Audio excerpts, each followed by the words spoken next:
Hello लोगोफोर, नोंथांनि चेनेलाव फिन बरायना लाग्रोनाय जाबावबाय। नोंथांमोननो आंनि अननाय, मोजां मोननाय, खुलुमनायखौ गिबियावनो बावहरग्रोनाय जाबाय। दा लोगोफोर, नोंथांमोना भिडिअखौ स्किप खालामालासे नायलांबाय थाबानो जाबाय। दा आं नोंथांमोननि थाखाय मोनसे गोनांथार आपडेट नोंथांमोननि गेजेराव लानानै फैलायबाय लोगोफोर। दा जाय नोंथांमोनहा PM किसाननि रां मोनो, आबादारिफोरनि थाखाय होनाय जायो बे रांखौ। जाय नोंथांमोनहा PM किसाननि थाखाय रां मोनो, नोंथांमोननि थाखाय आं मोनसे गोदान इम्परटेन्ट आपडेट्स लानानै फैदों लोगोफोर। दा नोंथांमोनहा भिडिअखौ नायलांबाय थाबानो जाबाय। दा जाय आबादारिफोरा PM किसाननि जोहै राङारि अनसुंथाइ मोनो, मास मोनब्रैजों खेबसे होनाय जायो। मास मोनसेयाव 2000 खरि मोनो, बोसोराव 6000 मोननाय जाहैयो आरोखि ना। दा नोंथांमोनहा बे फैगौ माननि गेजेरावनो बे राङारि अनसुंथाइखौ नोंथांमोनहा मोननो थांगासिनो दङ।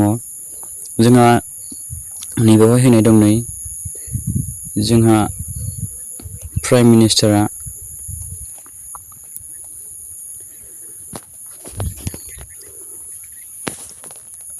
17 इन्स्टलमेन्टखौ बिसिबाङाव होदोंमोननो? 18 जुन 2024 आव होदोंमोननो लोगोफोर। बेवहाय होनाय दंखायो, नोंथांमोनहाबो नायनो हागोन। दा 18 इन्स्टलमेन्टखौ नोंथांमोननो प्राइम मिनिस्टारा जोंना मा मासाव होनो थांगासिनो दङ, नोंथांमोनहा नैबेयावबो नायनो हागोन। जोंहा दिसेम्बरनिफ्राय मार्चनि गेजेराव खेबसे मोनो, आगष्टनिफ्राय नभेम्बरनि गेजेराव खेबसे मोनो, एप्रिलनिफ्राय जुलाइ मोननि गेजेराव जोंहा खेबसे मोनो। दा जायनि बेंक एकाउन्टआ आधारजों लिंक गैया, नोंथांमोनहा आधारजों लिंक खालामना लानांगोन। आरो जाय EKYC होआखै, नोंथांमोनहाबो EKYC होना लानांगोन। होमब्लासो नोंथांमोनहा राङारि अनसुंथाइखौ मोननो हागोन। नोंथांमोनहा EKYC होना लाथारनांगोन दै। दा बयबो EKYC खौ होनानै लाथार। EKYC खौ होनानै लालायबानो जाबाय। आरो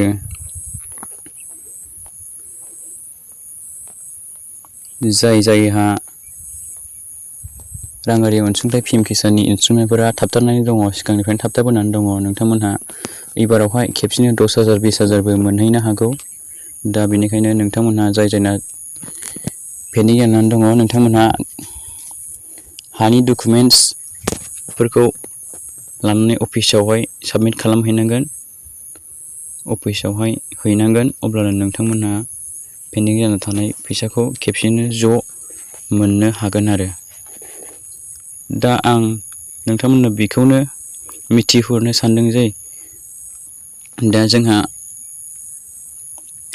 आगष्टनिफ्राय नभेम्बरनि गेजेराव खेबसे मोनो नालाय, दा बेवहाय जोंहा मा मासाव सोगोन बेखौ आं खिन्थाहरनो नागिरदों नोंथांमोननो।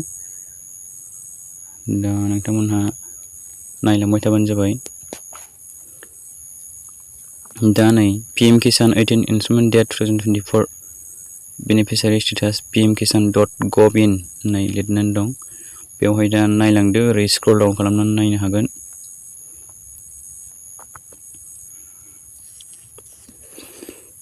दा नैबेयाव होनदों जोंहा पेमेन्ट मेथडआ मा रोखोम होनाय जायो। जोंहा डाइरेक्ट बेनिफिट ट्रेन्सफार होनाय जायो। डाइरेक्ट DBT सिस्टेमै जोंना गभर्नमेन्टआ PM किसाननि फैसाखौ सोनाय जायो। जायखिजाया एकाउन्टआवनो जोंहा DBTआ थाथारनांगोन। दा DBTखौ जों माबोरै खुलिनो, DBTखौ जों बहा थांनानै खुलिनो होनोब्ला जोंहा मोनसे इन्डिया पेमेन्ट बेंक होननाय थायो पस्ट अफिसाव। बेवहायनो थांनानै नोंथांमोनहा DBT एकाउन्टखौ खुलिना लाबानो जाबाय। बेयावनो खुलिनो हागोन नोंथांमोनहा। दा 18 इनस्टलमेन्टखौ जोंहा माला होगोननो प्राइम मिनिस्टारा जोंहा नै PM किसान 18 इनस्टलमेन्ट डेटखौ जोंहा होखाबाय। नै बेहाय डेटखौल' फिक्स खालामनो हायाखै। दा अक्ट'बर मासनि गेजेरावनो होनो थांगासिनो दं। नोंथांमोनहा मोननो हागोन अक्ट'बर मासनि गेजेरावनो। दा आगष्ट मास, आगष्टआ जोबनो बारा गोबाव गैला। दा अक्ट'बर हाबनोसै। दा अक्ट'बर मासनि लास्ट उइकफ्रावनो नोंथांमोना PM किसाननि राङारि अनसुंथाइखौ मोननो हागोन आरोना लोगोफोर। दा बेवहाय जोंहा एनाउन्समेन्ट खालामनानै होखाबाय। खालिबोल' बेवहाय डेटखौहाय फिक्स खालामनो हायाखै। जायखिजाया अक्ट'बर मासनि गेजेरावनो नोंथांमोना राङारि अनसुंथाइखौ मोननो हासिगोन आरो। दा जायहा पेन्डिं जानानै दं, जायहा राङारि अनसुंथाइखौ मोनाखै, नोंथांमोनहा मोननो थाखाय मा खालामनांगोन? एग्रिकालचार अफिसावहाय गावबागाव डिस्ट्रिक्टआव मोनफा अफिस थायो। बे एग्रिकालचार अफिसाव थांनानै नोंथांमोनहा गावबागाव हानि documents, land holding, Aadhaar card, PAN card, voter card, DBT account खुलिनानै आरो EKYC हैबानो जाबाय अफिसाव थांनानै। होमब्लानो नोंथांमोना खेबसेनो फैसाखौ बुरजाबो मोननो हागोन। दा लोगोफोर, बेनोमोन भिडिअ'आ। नोंथांमोननि गेजेराव आं बे भिडिअ'खौनो लानानै फैनाय जाबाय। दा नोंथांमोना आंनि भिडिअ'खौ नायनानै मोजां मोनदोंब्ला